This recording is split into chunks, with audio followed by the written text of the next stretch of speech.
Good afternoon. Thank you for coming here. Before we get into the essence of why we are here today, I want to do a couple of things. First, I would like for everyone up here with me to introduce themselves, and then I will. Typically in a press conference, we take questions afterwards, but when you find out the nature of what we're here today to discuss, you'll understand why today we will not be taking questions. Okay. First of all, Mike, would you start off introducing yourself? My name is Mike Cass. I'm the special agent in charge of the FBI office here in Kansas City, which covers Western District of Missouri and the state of Kansas.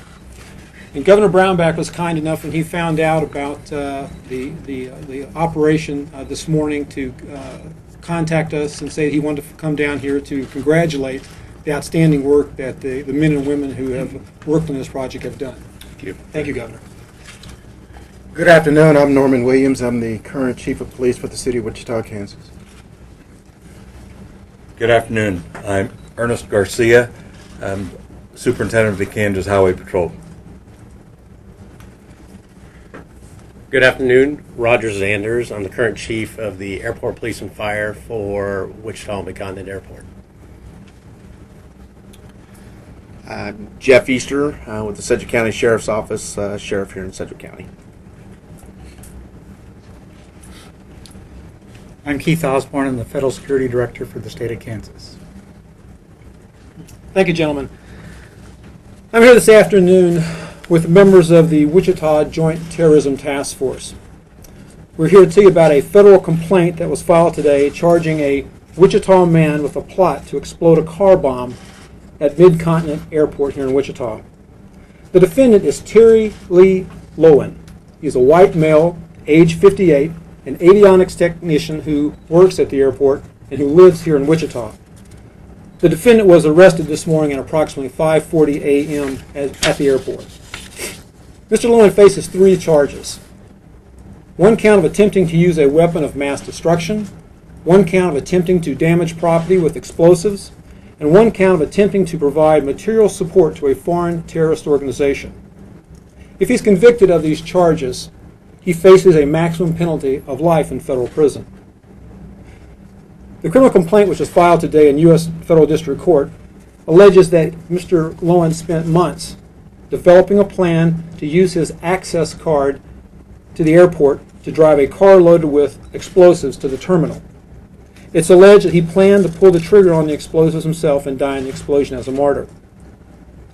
Agents arrested him at about 5:40 a.m. as he attempted to use his access card to enter the tarmac and to deliver the vehicle loaded with what he believed to be high explosives.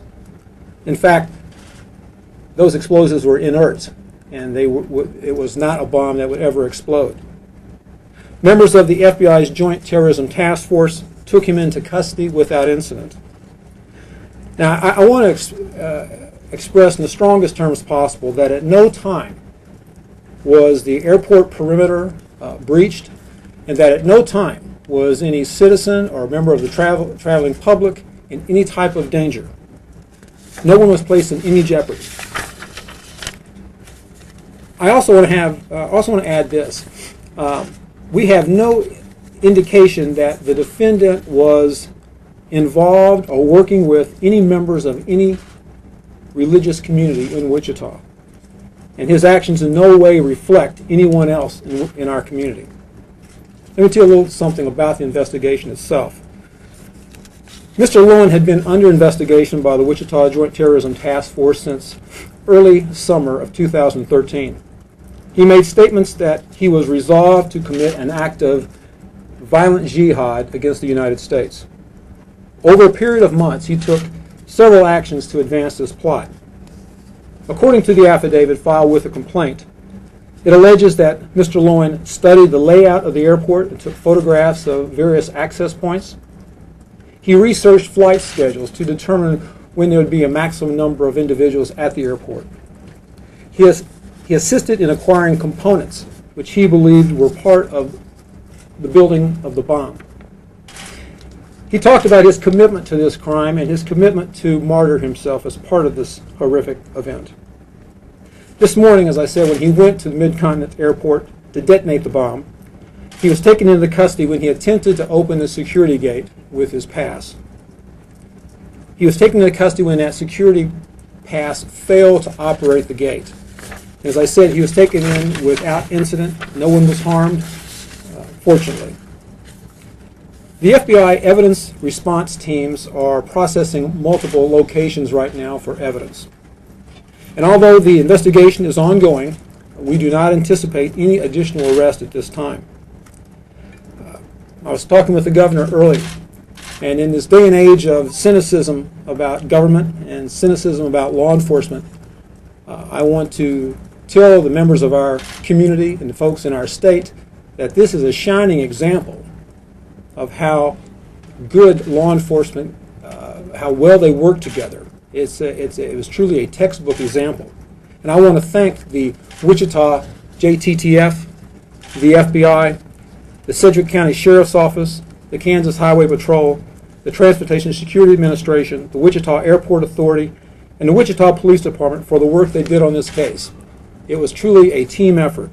Now what I'd like to do is turn this over to SAC Cass for the FBI so he can give you his comments.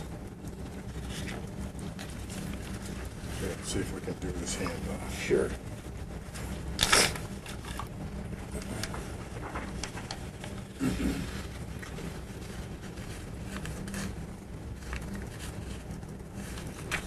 Okay, can you hear me back there?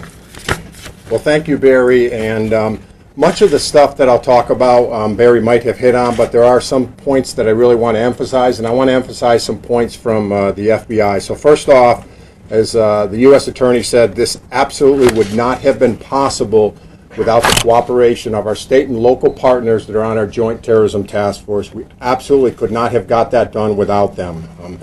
Today's arrest, however, emphasizes that homegrown terrorism is a continuous threat within the United States. While we feel protected here in the heartland, in the middle of America, we have a certain sense of security. But today, again, it reminds us that terrorism remains a very real threat. Just last month, FBI Director Comey testified before the United States Senate Committee on Threat to the Homeland, and during that testimony, I want to quote part of his testimony. First, I worry most at home about individuals we call homegrown violent extremists.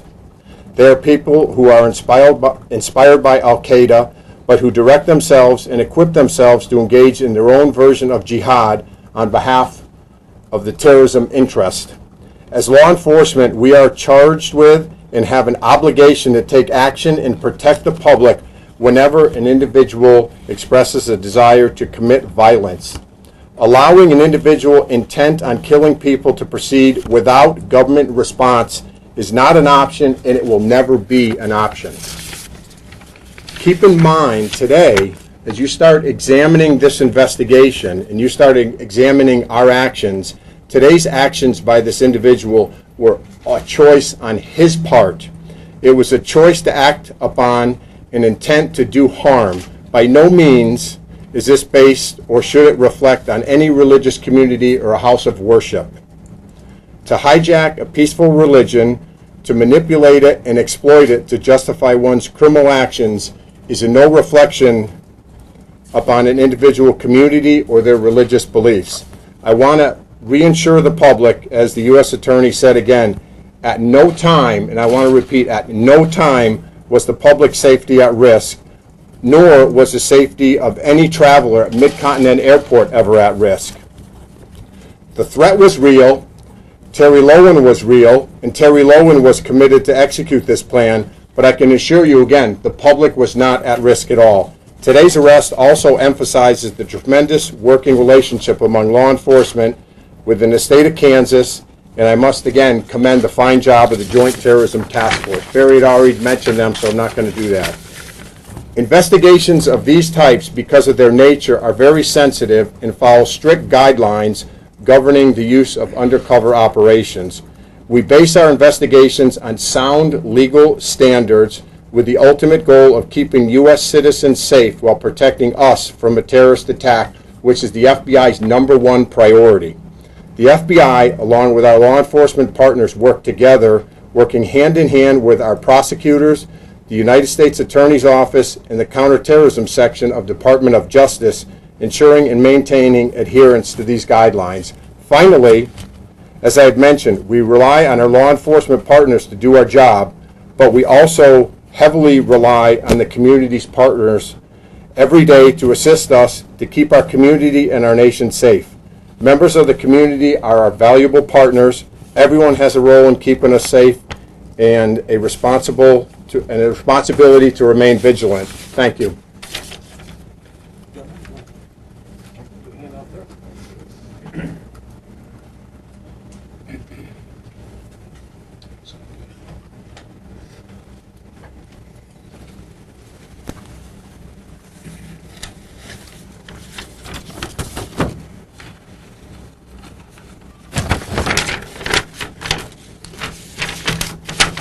I want to thank everybody involved in this today, the federal, state, local agencies that collaborated in this investigation of this terrorist threat here in Kansas.